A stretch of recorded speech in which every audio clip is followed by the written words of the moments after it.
Ouais, c'est bon. Alors on y va. Donc mitzvah 32, on va vraiment juste la mentionner. De toute façon, on n'aurait pas du tout le temps de la développer parce que c'est très très long. Il faudrait plusieurs cours pour ça et malheureusement on a pris du retard. C'est tout simplement les interdits de Shabbat. Donc on comprend que c'est très très très très long. J'ai pris le temps de développer les 39 travaux interdits justement, avec des exemples concrets de chacun d'eux pour aujourd'hui. Mais malheureusement, voilà, on n'aura pas le temps de le faire maintenant. On le fera dans un cours dédié au Shabbat ultérieurement. Be'ezrat Hashem. Donc maintenant, on va directement attaquer la mitzvah 33, qui est, comme on l'a dit, une mitzvah vraiment tellement centrale, tellement fondamentale dans la vie du juif. D'ailleurs, c'est intéressant. Cette mitzvah, elle est quand même très liée avec la fête qu'on vient de passer, la fête de Pessah. Et également, c'est aussi lié au thème qu'on va développer à partir de jeudi. On va démarrer un cycle sur les Pirkei Avot, ouais, les maximes de nos pères. Et le lien qui est entre ces trois événements, justement.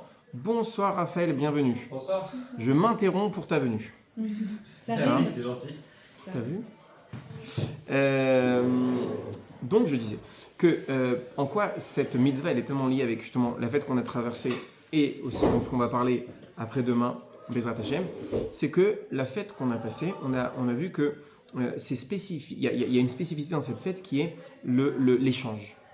Okay, le soir de Pessah, donc on en parlait tout à l'heure avec Eden, on ne doit pas juste se rappeler de façon personnelle et individuelle de ce qui nous est arrivé, ce qui est arrivé à nos ancêtres, mais ça doit passer par un échange, par une transmission. La fête de Pessah, c'est la fête de la transmission. Et quand on parle justement des Pirkei Avot qu'on va développer dans 2 jours, c'est la même notion aussi là-bas de la transmission. La première Mishnah, elle commence par cette idée-là justement, que Moshe a reçu la Torah d'Hachem, puis il l'a transmise à son élève, puis lui-même à ses élèves, etc., jusqu'à qu'elle arrive à nous. Cette idée de transmission, elle est fondamentale, et c'est exactement ça, justement, la base de la mitzvah de Kibud Av Va'em, du respect des parents.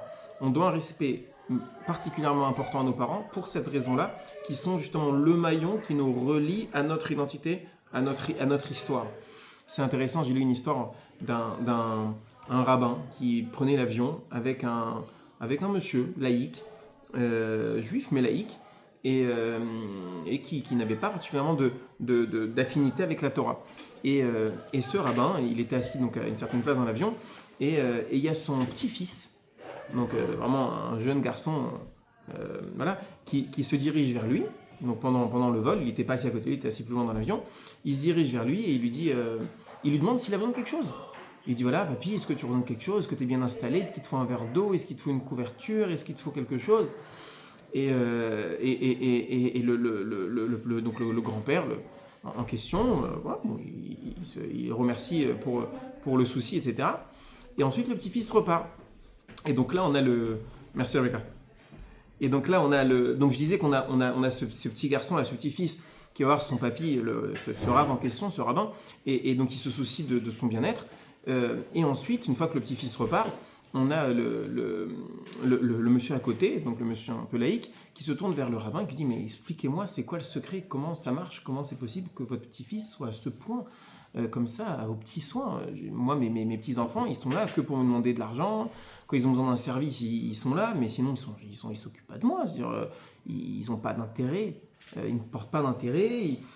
Voilà, expliquez-moi la recette. » Et il lui a dit je suis désolé, je vais vous le dire avec des termes peut-être un petit peu crus, mais la différence entre vous et moi, c'est que moi, je considère que le monde a un créateur qui a créé l'homme en tant que tel et qui ensuite a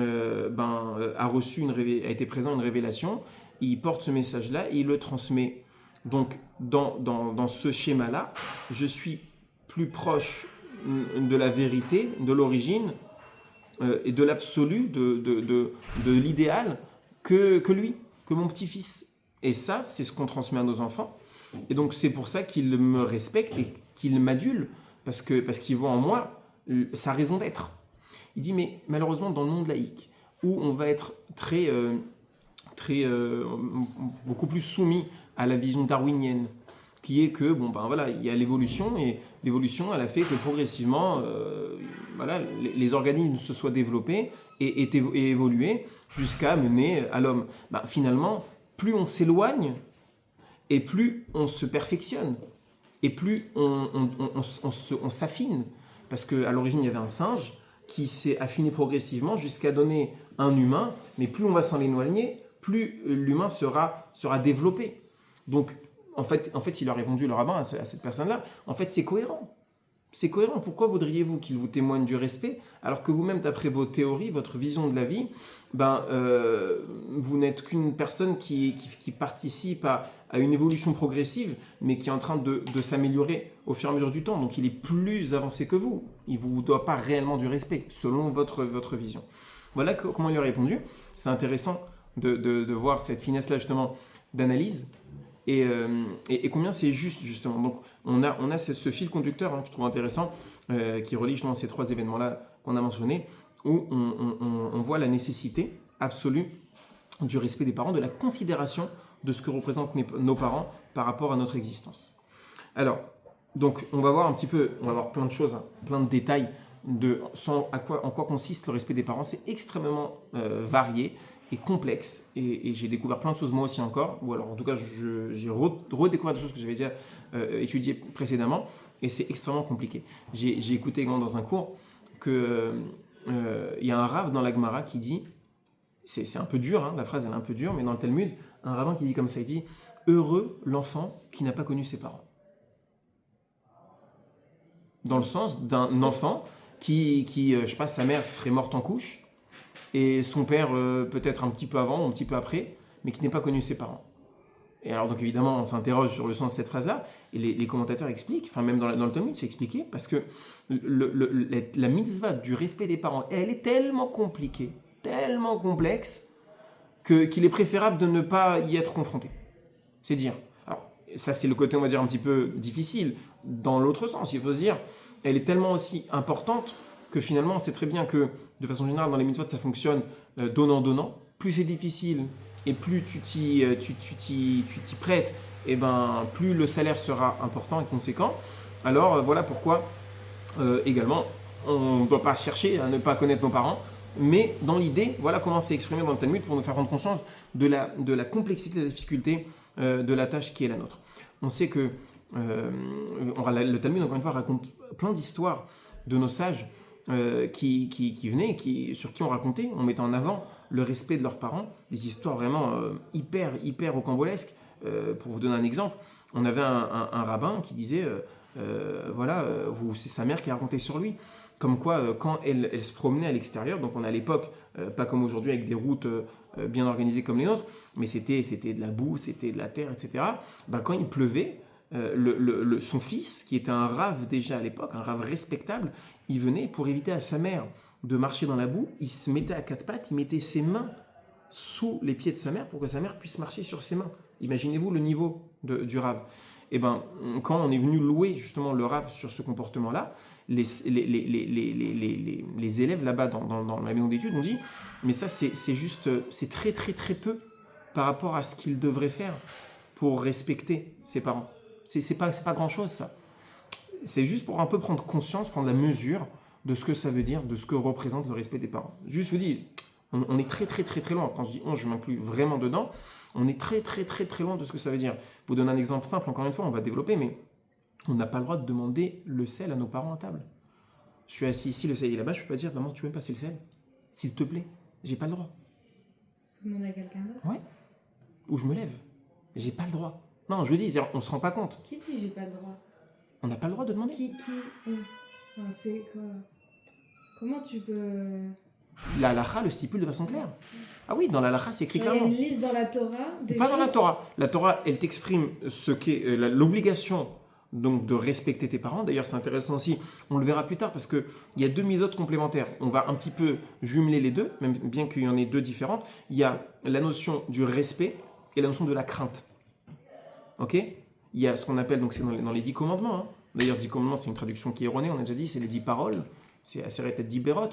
Et dans les 10 commandements, ça apparaît. Il est écrit clairement Kabed et avicha ve et imecha. Tu respecteras, honoreras ton père et ta mère. La notion de respect. Et on a dans un autre endroit, il est écrit, donc c'est la notion de la crainte. Comment est-ce que c'est écrit exactement? Ish aviv ve'imo tiraou. Un homme craindra, ses parents. Ok, Imo, Aviv ve'imo, son père et sa mère. Il devra craindre. Ok, donc on a deux notions qui sont complémentaires. Après, on va développer qu'est-ce qui rentre dans chacune des deux notions. En tout cas, ces notions sont écrites clairement dans la Torah. Maintenant, le cadre halachique précis, ce sont les sages qui les donnent. Donc le cadre, c'est les sages qui le donnent, mais ils ne le donnent pas d'eux-mêmes, ils ne l'ont pas inventé. Ce sont ce qu'on appelle des lois héritées, reçues du Sinaï. Ce qu'on appelle la Torah orale, mais la Torah orale, elle n'est pas inventée par les sages de leur propre imaginaire. Ce sont des lois très précises qui ont été transmises directement à Hachem, de Hachem à Moïse, au Sinaï. Sauf qu'elles ne s'apparaissent pas dans ce qu'on appelle le Pentateuque, mais dans la Torah orale.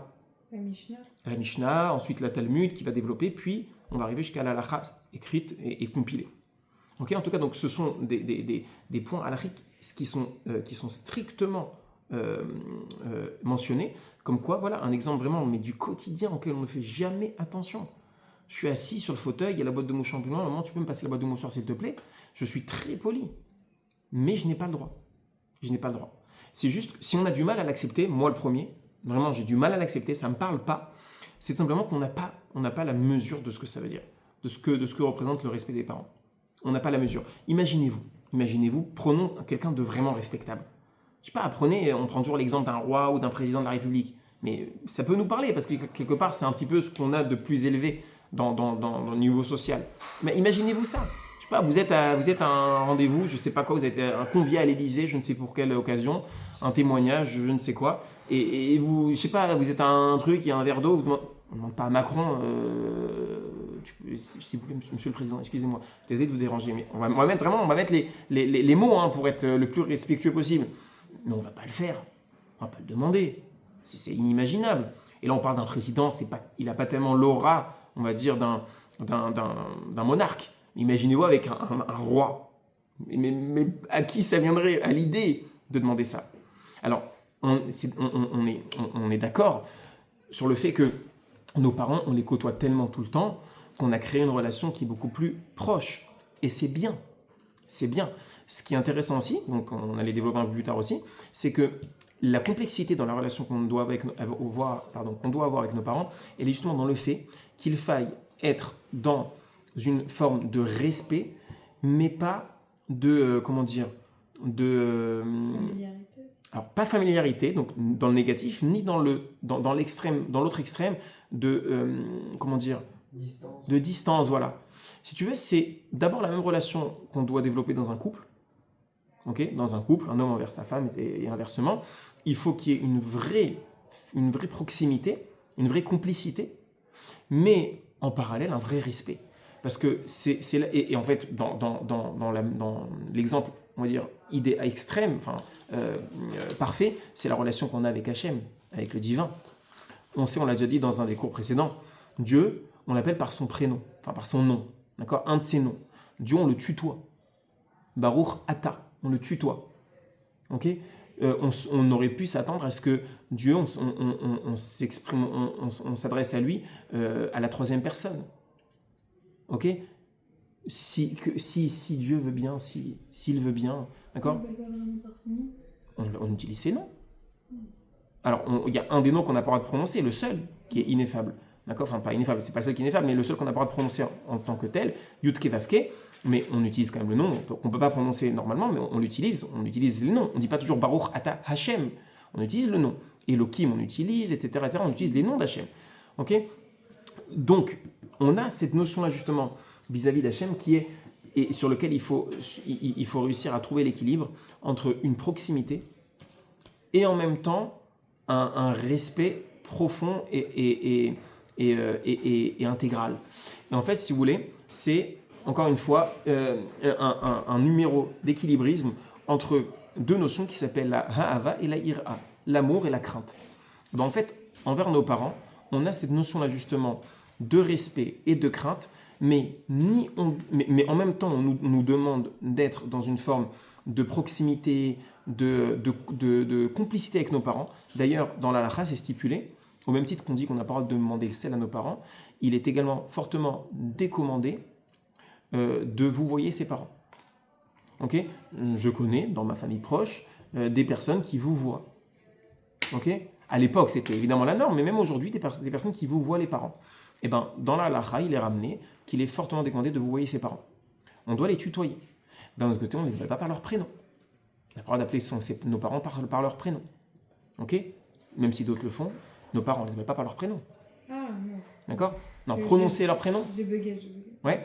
Donc, par exemple, voilà, sur ce point-là aussi, un détail technique, et un autre point aussi du respect des parents. Imaginez-vous que l'un de vos parents ait un prénom un petit peu pas commun, d'accord? Il ne s'appelle pas Sarah ou David ou voilà, un truc commun, c'est un prénom un peu plus rare, ok? Et ben, je n'ai même pas le droit de prononcer son prénom sans parler de lui ou de elle en sa présence, parce que c'est un prénom trop rare pour qu'on ne fasse pas tout de suite le lien avec le parent.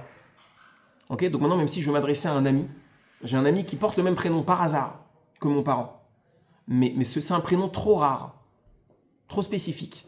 Je ne pourrais pas appeler mon ami par son prénom devant mon parent.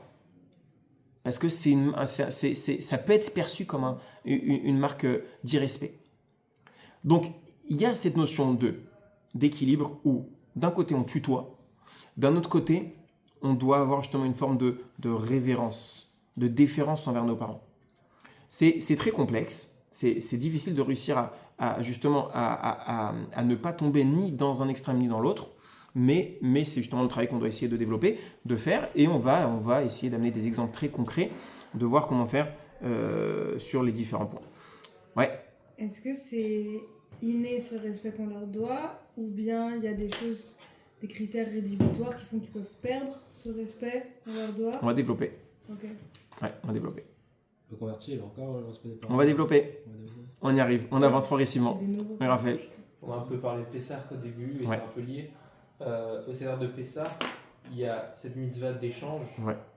C'est la mitzvah qui concerne le papa parce qu'il doit expliquer, les enfants parce qu'ils doivent poser des questions, ou les deux? C'est le papa qui doit raconter et éveiller les enfants à la question, pour justement créer ce lien intergénérationnel, pour que les enfants comprennent que la vie du juif ne consiste pas à une découverte autonome et individuelle, mais à un échange. On va développer ce thème-là de façon assez exhaustive jeudi soir. Okay. On en parlera. J'ai une question aussi par rapport aux interdictions. Ça s'applique évidemment à partir de l'âge adulte. L'âge de la majorité religieuse, Oui, c'est ça. 12 ou 13 ans. Parce que les enfants, ils peuvent dire à leurs parents, quand ils sont petits, donne-moi ça ou quoi. Évidemment. Maintenant, il y a la notion de l'éducation. Ouais, c'est ça. L'éducation, elle commence bien avant parce que tu ne peux pas laisser un enfant parler comme il veut jusqu'à ses 12 ou 13 ans et ensuite, du jour au lendemain, lui demander de changer du tout au tout. C'est pas possible. Maintenant, ce qui est intéressant aussi, c'est, là, on est en train de parler de notre position en tant qu'enfant par rapport à nos parents. Moi, j'ai aussi la position inverse, la position de parents. Et de façon générale, les parents doivent, c'est pour le bien, pour l'équilibre de l'enfant, des enfants, doivent conserver cette position parentale. Bien que un parent qui serait, en mévater, en français ça donne, chaque fois je perds ce terme, c'est fou, qui serait mochel, qui pardonnerait, ou en tout cas qui... Indulgent. Ouais, dire il efface, il est d'accord de... En plus, je l'ai noté, mais je ne sais plus où c'était. Vous m'aidez? On cherche. Pardon? Non. Oh là là. Attends, je vais le retrouver parce que chaque fois, je perds ce terme en français. Alors... C'est quoi synonyme? Tu sais, quelqu'un qui laisse pas, qui est d'accord... Renoncer. Voilà, le renoncement. Je l'ai retrouvé. Ok? Donc, un parent qui veut renoncer au kavod, aux honneurs qui lui sont dus, il a le droit. Il peut. C'est dans son droit de renoncer. Donc, s'il décide, il dit à son fils ou à sa fille, peu importe, moi, c'est bon, je veux plus que tu me respectes sur tel point. Il faut qu'il précise le point en question. C'est bon. Donc, par exemple, pour l'histoire que je vous ai ramenée pour demander le sel, si un parent l'exprime clairement, il faut qu'il l'exprime clairement. Je ne peux pas dire, bon, visiblement, ça ne le dérange pas, ou alors, vu que la norme sociale est qu'on le fasse, alors je peux le faire aussi. Non, il faut que le parent exprime clairement, verbalement, le fait que ça ne le dérange pas. Okay? Là, c'est bon. Par exemple aussi, il y a un autre point aussi halachique très concret qu'on ne respecte malheureusement pas. On doit se lever à chaque fois que nos parents rentrent dans la pièce. Et quand je dis se lever, c'est pas juste un petit mouvement comme ça, juste un petit respect, un petit geste. Non, non, se lever, c'est-à-dire vraiment intégralement. On n'a pas le droit de s'asseoir tant que nos parents ne sont pas assis eux-mêmes, ou alors qu'ils ne sont pas arrivés à l'endroit où ils désiraient aller. Allez, je sais pas, le papa, il se dirige dans la pièce pour aller ici au frigo prendre quelque chose. Tant qu'il n'a pas fait ce qu'il avait à faire, il n'est pas là. Ou alors s'il compte ressortir, tant qu'il n'est pas ressorti, j'ai pas le droit de m'asseoir. Sauf s'il me dit de lui-même, tu peux t'asseoir. Donc ce que je veux dire justement, c'est que les parents, ils doivent maintenir cette notion-là de respect parce que c'est nécessaire dans l'éducation de leurs enfants, que les enfants voient dans leurs parents quelque chose de grand. Il faut maintenir ça. Malgré tout, la halakha demande aux parents de ne pas être trop exigeants et trop lourds, trop pesants dans le respect qu'ils attendent de leurs enfants. Donc par exemple, vu qu'on vient de dire par exemple là qu'on doit se lever chaque fois que nos parents rentrent, des parents ne vont pas être schmettes à rentrer, sortir 10 fois, ok?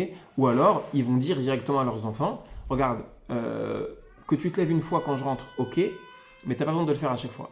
L'exemple typique, imaginez-vous, si on fait la halakha stricte, parce qu'il faut faire la halakha stricte, sans qu'il y ait justement de renoncement des parents, imaginez vous êtes à la table du Shabbat, donc vous êtes assis, ok, on fait le kiddush, et là, la mère de famille, elle va se lever une fois, 2 fois, 3 fois, 4 fois pour aller en cuisine, revenir, machin. Bon, d'abord, il n'y a pas besoin qu'elle fasse elle plus que les autres, mais imaginons qu'on soit dans une famille un petit peu à l'ancienne, où machin, c'est la mère qui se lève plus que d'autres. On devrait se lever à chaque fois qu'elle sort et qu'elle rentre dans la pièce. C'est infernal. Vous êtes assis en train de regarder une série devant la télé, et vous avez votre père qui rentre, votre mère qui rentre, 1 fois, 2 fois, 3 fois, 4 fois, on se lève, on joue yo-yo, toute la soirée. Donc dans l'idée c'est ça, la réalité halachique c'est celle-ci.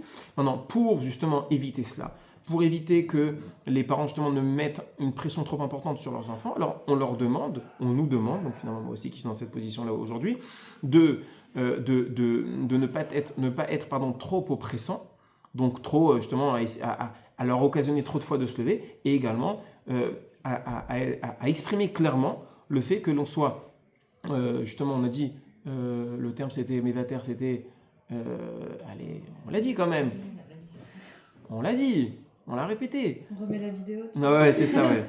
Alors, Pierre-Antoine, ça commençait par un R, non? Oui, ça veut dire par Permissif. Non.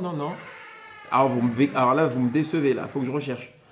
Donc c'était... En plus, j'ai tapé mes vatères, je sais pas trouvé. Ouais, mais c'était pas ça. Ah, c'était ça. Renoncer, pardon, merci, tu vois. Ah, merci. Je pensais qu'on parlait d'autre chose. Non, c'était ça. D'accord? Donc voilà, c'est bien aussi que les parents renoncent, mais seulement en partie. C'est ça qui est important de comprendre. J'ai écrit en plus renoncer. Ouais, seulement en partie.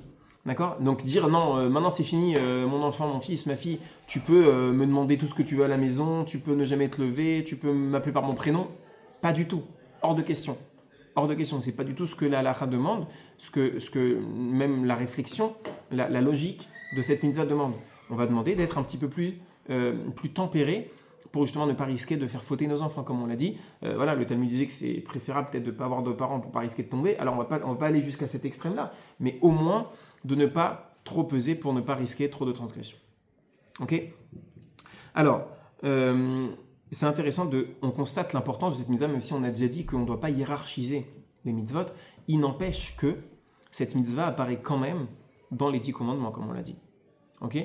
D'ailleurs, c'est aussi intéressant, vous l'avez sûrement déjà entendu, il y a 2 colonnes, chaque colonne qui est dans on va dire une catégorie différente. Première colonne, ce sont les lois qui régissent les relations entre l'homme et Hachem.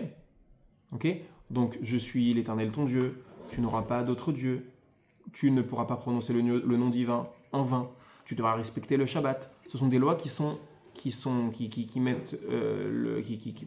entre nous et Dieu. Ok?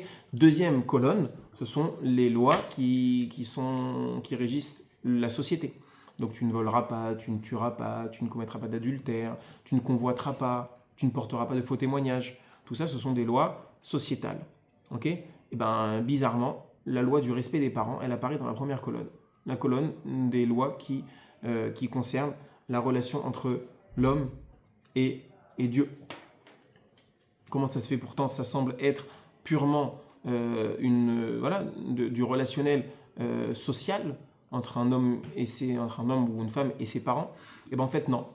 Dieu, il nous a mis cette loi dans cette première catégorie, cette première colonne, parce que le respect qu'on doit à nos parents, il est semblable au respect qu'on doit à Dieu.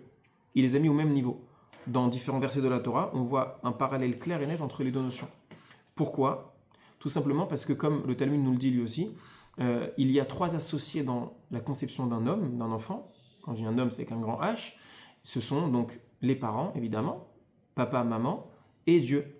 Papa, maman amènent toutes les composantes physiques et Dieu amène la vie.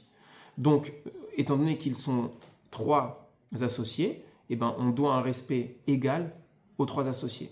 Voilà pourquoi cette mitzvah-là, elle est listée dans la première catégorie des luchot, pour nous faire comprendre, conscience encore une fois, de la dimension vraiment magistrale, énorme de cette mitzvah.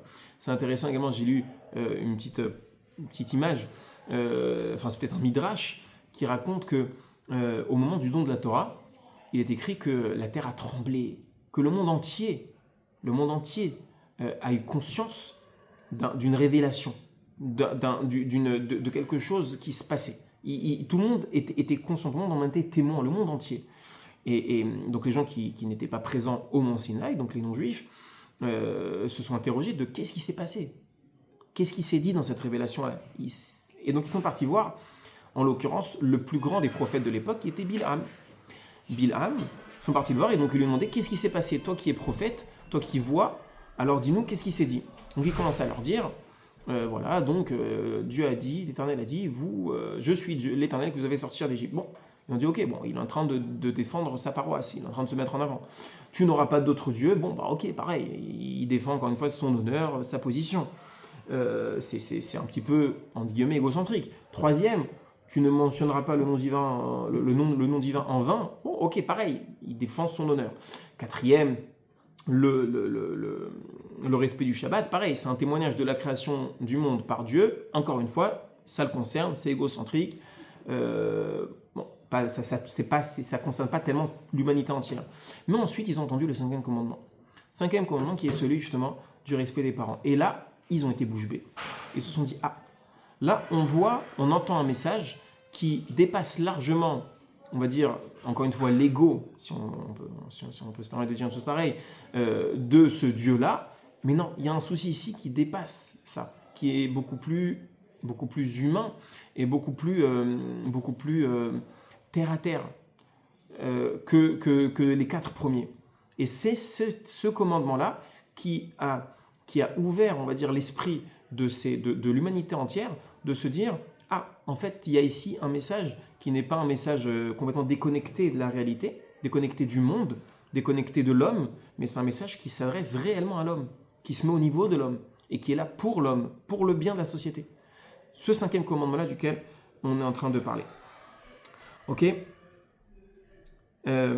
Oui, d'ailleurs aussi un point supplémentaire, par le fait que ce commandement, il apparaisse dans la première colonne des 10 commandements, c'est que on doit comprendre que ce commandement-là, on doit le faire, non pas uniquement pour nos parents, mais on doit le faire parce que Dieu nous l'a demandé. C'est une dimension qui est différente, c'est une dimension en fait qui est valable dans toutes les mitzvot. Il y a la notion donc de la mitzvah qui est rationnelle, on comprend, c'est l'entendement humain l'accepte, c'est logique, mais on doit aussi se dire que ce n'est pas que ça qui conditionne mon accomplissement. Et là, on en arrive un petit peu des questions, peut-être Rebecca qui a demandé tout à l'heure. Est-ce qu'il y a des situations, justement, où on va un peu sortir du cadre de l'obligation de respecter nos parents ? Alors, on va justement développer qu'il y a certaines situations qui rentrent dans ce cadre-là, mais elles vont être très limitées. Ça veut dire qu'il y a des situations où on a l'impression que nos parents ne méritent pas qu'on les respecte, parce qu'ils n'ont rien fait pour nous. Puisque finalement, si on revient un petit peu à la source de la raison de cette mitzvah, si on veut essayer de trouver une raison, bien que trouver des raisons aux mitzvot, c'est très délicat, parce que c'est un petit peu limiter les mitzvot à l'entendement humain, et en fait, c'est très réducteur. Dieu, quand il donne des mitzvot, il y a une sagesse divine qui est bien plus grande que la perception humaine. Donc donner des raisons aux mitzvot, c'est délicat. On peut le faire parce que la Torah elle-même des fois les propose, mais il faut comprendre que c'est limité en tant que justification de la mitzvah. Mais on va dire la notion la plus évidente, évidemment, c'est la gratitude. Oui, Pierre-Antoine. Juste une question vite fait, justement, sur la réalisation des mitzvahs. Quand on fait la mitzvah, on doit se dire qu'on fait ça, par exemple, je sais pas, aider la vieille à porter ses courses. Je dois l'aider parce que je me dis, c'est une mitzvah ou je l'aide d'abord parce que je considère que c'est bien et après, je me dis en même temps que c'est une mitzvah. Eh ben, c'est intéressant. Petite histoire, petite anecdote là-dessus. Une fois, il y a un rave, encore une fois un rabbin, qui se trouvait chez lui, et il y a un mendiant qui est venu demander l'aumône. Donc il a sorti une pièce pour lui donner. Et il a sorti une pièce, vraiment une grosse pièce, on va dire une somme importante. Et donc le mendiant est sorti vraiment très heureux. Et quelques minutes après, le rabbin en question, il a demandé à ce qu'on rappelle le pauvre, à ce qu'il revienne. On est parti le chercher et ce mendiant en question, il s'est dit, le rabbin il a dû se rendre compte de m'avoir donné une somme trop importante, il a dû se tromper. Donc il va sûrement me demander de lui rendre pour me donner quelque chose de plus normal. Et en fait, le mendiant est revenu et ce rabbin s'est levé, il lui a donné une deuxième fois la même somme. Et donc, pourquoi il s'est expliqué en disant que la première fois qu'on lui a donné juste par sentiment justement de compassion. Il n'a pas donné pour faire la mitzvah parce qu'il faut faire la mitzvah. C'est juste le côté humain qui s'est éveillé, mais c'était conditionné justement par un sentiment. Mais pour que la mitzvah, en tout cas à son niveau, je ne dis pas que nous sommes à ce niveau-là, mais à son niveau à lui, eh ben, être dicté, que nos actions soient dictées uniquement par notre sensibilité humaine, c'est pas suffisant. Parce que quelque part, on conditionne l'accomplissement d'une mitzvah ou pas à ce qu'on ressent. Mais il faut réussir à dépasser ça, parce qu'il y a des situations où on ne va pas ressentir les choses, parce qu'on est à ce moment-là un petit peu plus insensible, plus froid. Et quoi, alors à ce moment-là, qu'est-ce qui se passe ? Imaginez-vous qu'on soit tout le temps en fait sujet, soumis à nos états d'humeur, nos états d'âme. Donc il y a un moment donné où tu es particulièrement généreux. Tu t'es levé du bon pied, tu es de bonne humeur, tu as envie de faire kiffer les gens. Tu es dans un bon mood. Donc là, on te demande, tu as besoin d'aide, tu veux parler, tu as besoin d'échanger, tu as besoin de moi, avec plaisir, je suis là. Là, tu le fais parce que tu es dans un bon mood. Mais le cas où tu ne le serais pas, tu serais plus disponible. Donc en fait, ce qu'il faut réussir à faire... Zut, pourquoi ça m'appelle maintenant ? Ça n'a pas interrompu la vidéo ? Non. Pourquoi elle m'appelle maintenant ? C'est pas normal qu'elle m'appelle maintenant. Attends, je vois s'il y a des messages importants. Non. Bon. C'est gentil. Allez, pourquoi pas. Merci.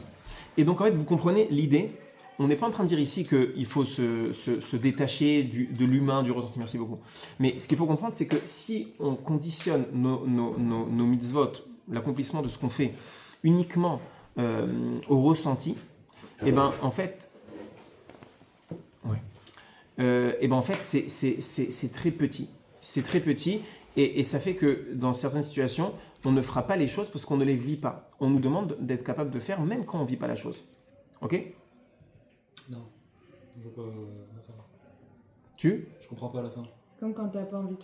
C'est une discipline, quoi. T'as pas envie de faire du sport. Ouais. Il y a des jours où t'as très envie, t'es motivé. Il y a des jours où t'es pas envie, mais tu vas le faire quand même parce que t'es discipliné et tu vas faire ton sport. Mais c'est aussi parce que sinon, les mitzvot, tu peux te dire, mais pourquoi on fait ça ? Enfin, ça n'a aucun sens, du coup, je risque de pas les faire après. Aussi.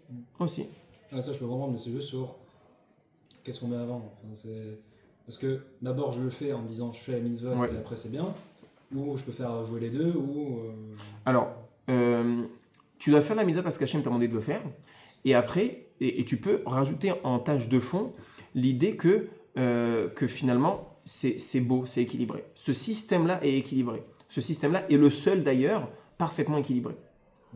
Mais c'est pas ça qui doit conditionner l'accomplissement de la mitzvah. Je parle pas de la condition. Après, de toute façon, les mitzvot, elles ont été données, c'est que tout est bon dedans.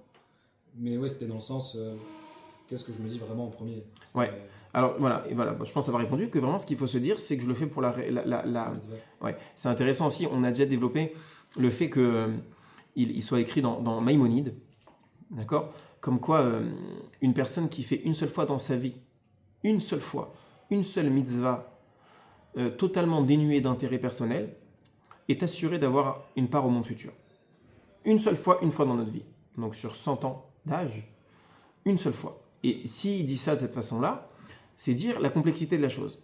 C'est-à-dire qu'il faudrait peut-être une vie entière pour réussir à le faire une seule fois dans notre vie, tellement justement le dénuement d'intérêt personnel est difficile à atteindre.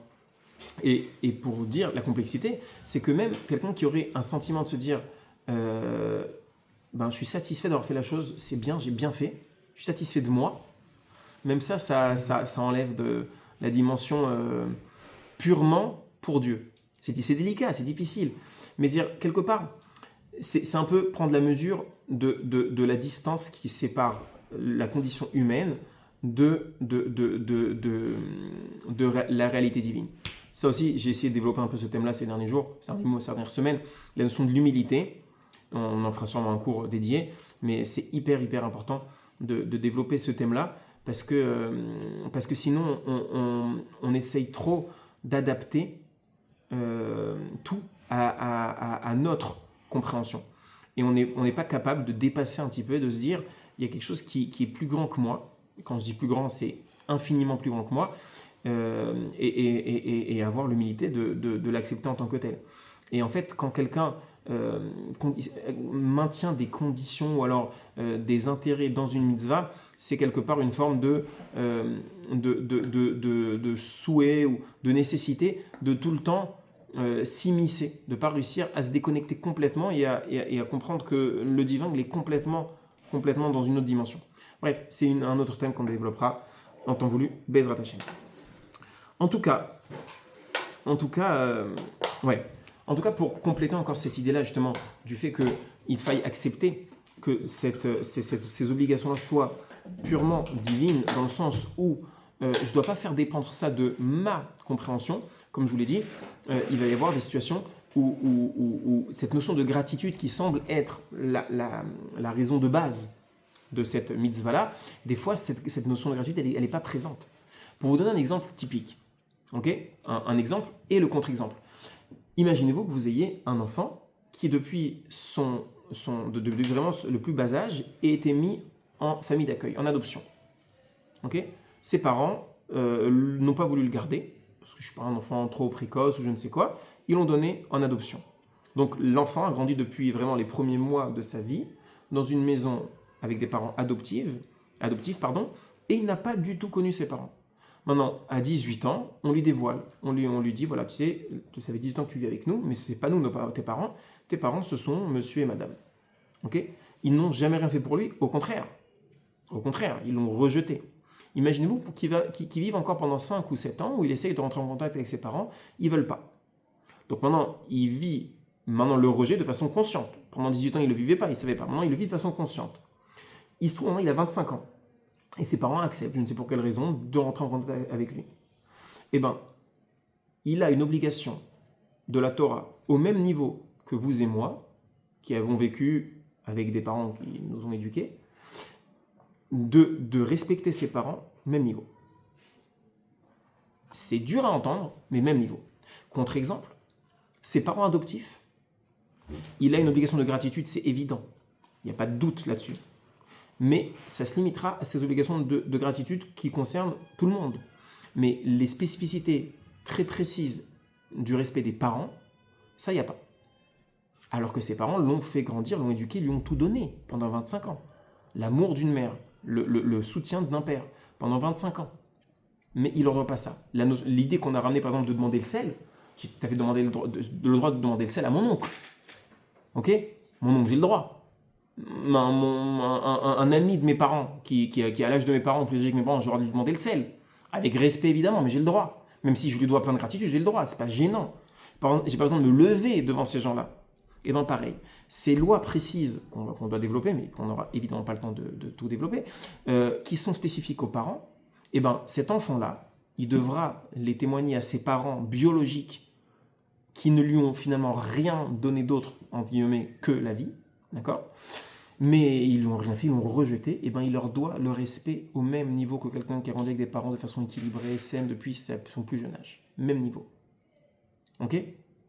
Comprendre justement, être capable de dépasser l'entendement humain qui nous ferait dire le contraire et se dire, ben non, c'est comme ça que ça marche. C'est ce qu'on attend de moi.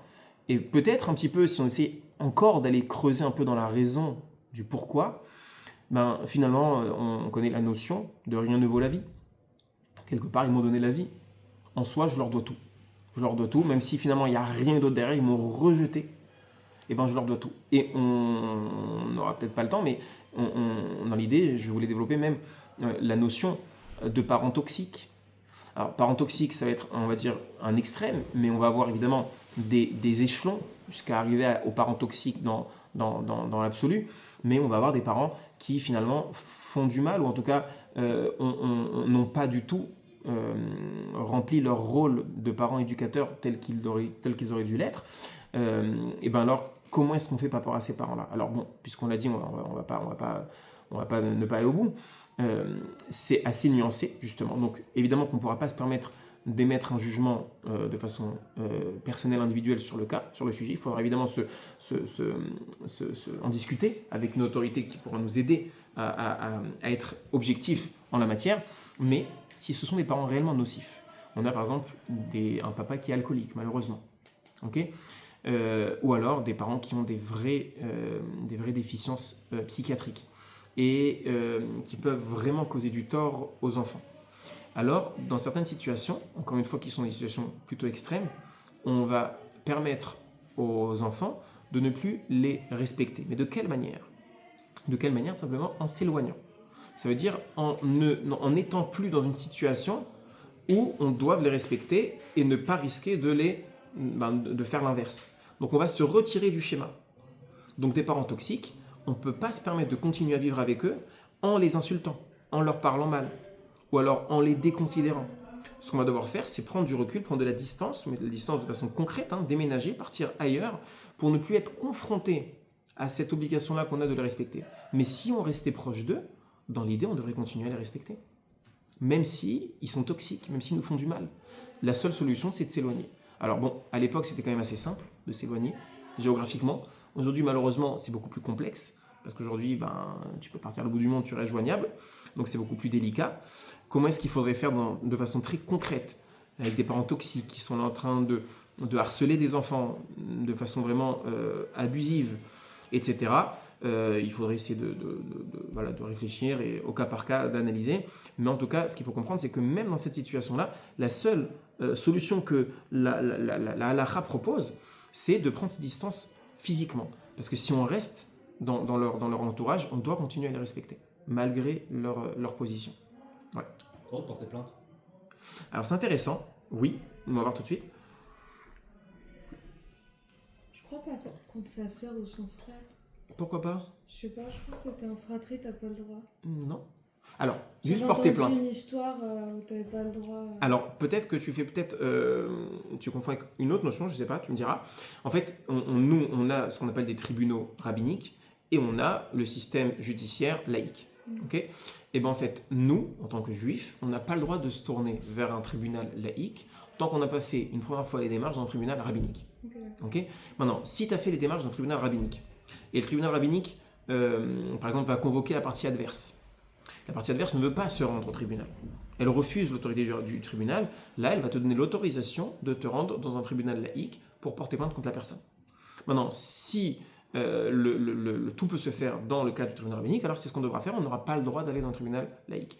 Donc c'est peut-être de ça que tu parles, qu'on n'aurait pas le droit de porter plainte contre telle ou telle personne, mais en fait on a le droit de porter plainte contre n'importe qui dans le tribunal laïque, tant que ça n'a pas été fait dans le premier temps, dans le tribunal rabbinique. Ok? Maintenant, si on a fait les démarches et que ça ne fonctionne pas, alors là, avec certaines autorisations des rabbins en question, on pourra se tourner au tribunal laïque.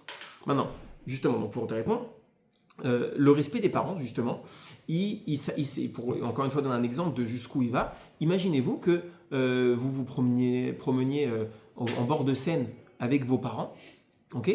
Vous êtes sur votre téléphone en répondant à un WhatsApp, et là votre maman elle vous dit mais tu me saoules avec ton téléphone, tu es toujours sur ton téléphone, ça me saoule, elle vous l'arrache de la main et elle vous le balance dans la Seine.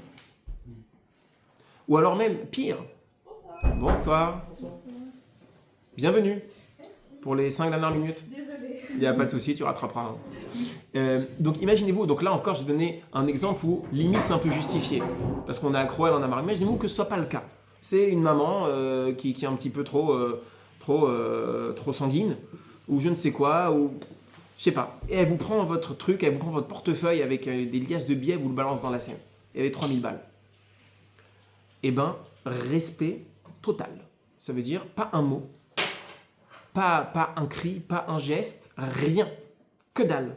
Respect après, comme avant. Ça ne bouge pas d'un iota. Par contre, j'ai le droit d'aller au tribunal et demander des dommages et intérêts. Je peux demander, ben voilà, mon parent m'a fait perdre telle somme, je peux demander à ce que la somme me soit remboursée. C'est ça qui est aussi, encore une fois, très compliqué. C'est une gymnastique incroyable. C'est-à-dire, il faut comprendre que le respect qu'on leur doit de façon humaine, comportementale, Inhérent. il est parfait. Il doit être intégral. Mais en parallèle, ça ne veut pas dire que je dois me laisser complètement écraser. Non, il y a justement une forme de souci de la personne, de l'enfant lui-même, mais tout en préservant le respect qu'on leur doit. Du coup, au final, on s'écrase quand même jusqu'à ce que le tribunal ait décidé de quoi faire. Alors le tribunal, ça va pas être très compliqué à décider. Je veux dire là, si c'est passé de cette façon-là, de façon factuelle, le parent devra rembourser. C'est juste qu'en termes de respect humain, ça changera pas. Ça bougera pas.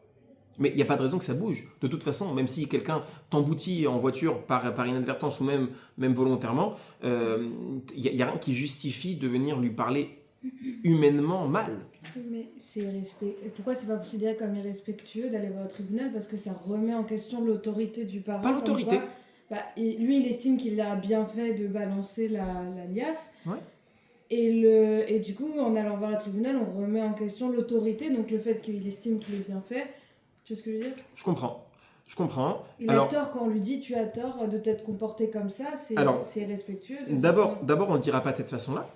C'est juste qu'en fait, on se dédouanera et on se cachera derrière une réalité halakhique qui n'est pas la nôtre. C'est pas moi qui ai dicté les règles. Donc il y a des règles de respect des enfants? Il y a des règles de respect du bien d'autrui.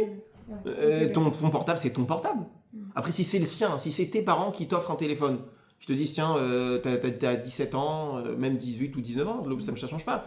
Voilà, je te donne un téléphone, bon, je compte sur toi pour l'utiliser de façon sérieuse et responsable. Et finalement, ils veulent te le reprendre et le jeter le truc, là, tu peux rien dire, c'est le leur. Okay, dans la mesure où c'est le tien, c'est ta propriété. Tes parents n'ont aucun droit sur ta propriété. Okay, halakhiquement, c'est aussi cadré.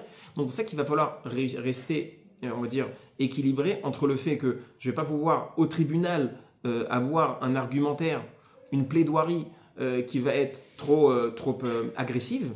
Okay, je ne vais pouvoir que relater des faits, mais je ne vais jamais pouvoir dire ouais, dans un moment de folie, elle a pris mon téléphone. Pas du tout.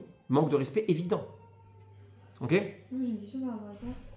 Halakhiquement, si on offre un cadeau, ça reste notre propriété? Ça dépend en fait les conditions. Okay. C'est bon, les conditions, c'est-à-dire si c'est les parents qui donnent quelque chose à leurs enfants, on va dire là, parents-enfants, il y a un principe de façon générale que ce qui appartient à un enfant en réalité appartient aux parents. Et mari et femme par exemple?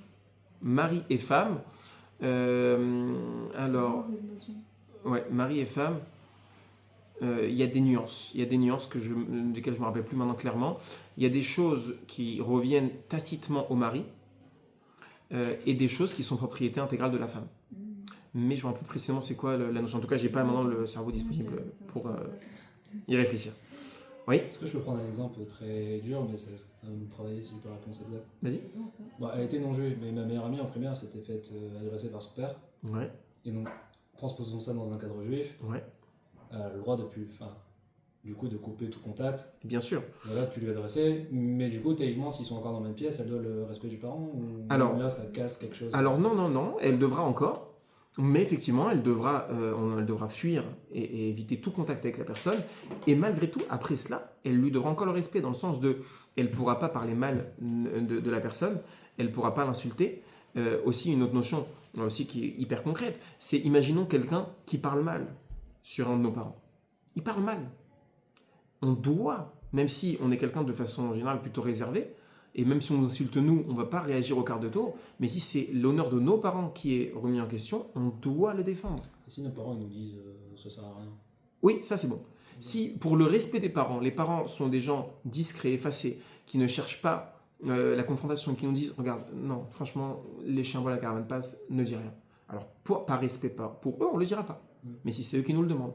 Mais sinon, si ils n'ont pas dit de façon claire, quelqu'un qui manque de respect à nos parents, on doit défendre de façon véhémente ce respect de nos parents. Les blagues, okay. Ta maman est tellement grosse, tout ça... Ah mais ça, c'est évidemment que ça passe pas. Non, on n'a pas le droit. C'est vraiment, encore une fois, c'est prendre la mesure de ce que nos parents sont censés représenter pour nous. Et si c'est les parents qui se cassent du sucre l'un sur l'autre? Ça, tu les laisses faire. Tu les laisses faire, ça. Non, mais devant nous, enfin, là, qui va se plaindre de mon père ou quelque chose comme ça. Ah, mais- Sans qu'il soit là. Ah, en te parlant à toi, Ouais. tu restes dans une posture neutre. Jamais prendre position. C'est-à-dire, de toute façon, même tu vas parler je veux dire, dans le cadre non juif, hein, je veux dire laïque, tout le monde te dira que pour l'équilibre familial et des enfants vis-à-vis des parents, on ne prend pas position dans ce type de situation. On reste neutre, on dit rien, on n'appuie pas. On Ok. avait dit qu'anarchiquement, on doit défendre nos parents, donc c'est vrai que c'est une Oui, question, mais c'est intéressant. sauf dans ce cadre-là. Oui, On a pas le droit de- mais là, tu pourras pas parce qu'en fait, c'est pas question de défendre. Là, c'est question de venir. En fait, alors, peut-être j'ai mal compris la question. C'est, imagine que ta maman, elle te parle, ouais, machin, papa, il me considère pas. Imagine que les propos, ils aillent loin quand même. Où j'ai Ouais. l'impression que ma mère manque de respect à mon père. Enfin, Ouais. je donne un exemple, hein, ça veut pas dire que ça m'est arrivé. Hein, Ouais. mais, Mais elle te parle à toi uniquement. ouais. Vous êtes que vous deux. Oui, elle se confie à moi, mais elle manque de respect à mon père. Alors tu vas prendre tes distances en disant, maman, regarde, c'est papa, ça vous regarde, moi je peux pas, tu comprends, je peux pas me permettre d'émettre un avis sur papa ou quoi. D'ailleurs, ça m'amène aussi à un autre point qui est hyper important. Évidemment qu'on n'a pas le droit de contredire nos parents. Mais on n'a même pas le droit de valider ce qu'ils disent. De valider. Valider ce qu'ils disent. On va dire, Alors, t'as raison. Ouais, on n'a pas le droit de dire ça à nos parents. Ah On ouais. n'a pas le droit. On va avoir leur parler. À l'Afrique stricte. Ouais, mais on n'a pas le droit. Valider tes parents, c'est une forme de Genre, manque j'ai de raison, respect. donc je peux dire Non, que non, t'as non, pas raison. j'ai raison. Genre, t'as besoin de ma validation. Mais vous comprenez, je comprends que ce soit dur de prime abord, mais si, on va dire quand on empile les briques, on se rend compte un peu de façon globale de ce à quoi ça ressemble. Je sais pas, encore une fois, essayez de prendre l'exemple de façon générale vraiment de Monsieur le Président. Ok, Monsieur le Président, il dit voilà, on a mis une réforme. Ah oui, vous avez raison. Vous avez raison de quoi? De quoi tu parles? On est dans une assemblée générale, on a le PDG, on a un petit stagiaire qui est là-bas au fond, et le PDG, il présente une nouvelle mesure qu'il a mise en place dans la société. Lui, il est multinational, l'autre là-bas en fond, c'est un stagiaire. Et oui, monsieur, je suis d'accord avec vous. Mais t'es malade, mais il dégage. Mais t'es qui, toi? Vous comprenez? Et ben en fait, c'est la posture que sont censés avoir nos parents à nos yeux. Et si le PDG il dit n'importe quoi, mais genre vraiment, Mais il tu dit dis des rien. trucs, Mais tu dis rien.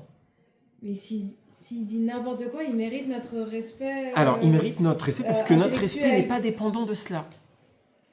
D'ailleurs, je reviens après là-dessus, ne me perds pas, mais il est écrit dans beaucoup de livres comme quoi nous avons une obligation, chacun de nous, chacun et chacune de nous, on doit se triturer les méninges, on se débrouille, pour trouver chez chacun de nos parents un point spécifique qui les rend uniques et meilleurs du monde.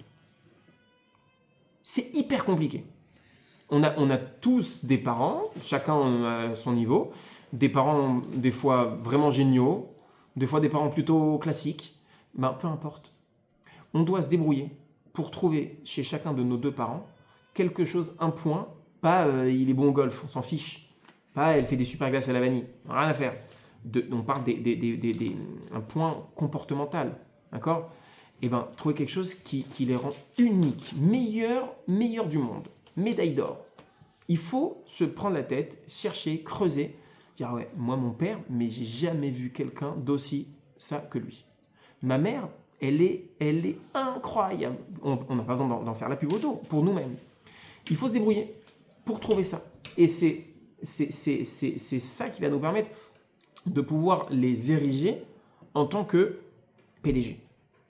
Faut vraiment se dire que c'est le meilleur du monde ou c'est une façon de parler pour dire. Non, meilleur, excelle. Il excelle dans la matière, mais vraiment, c'est incroyable.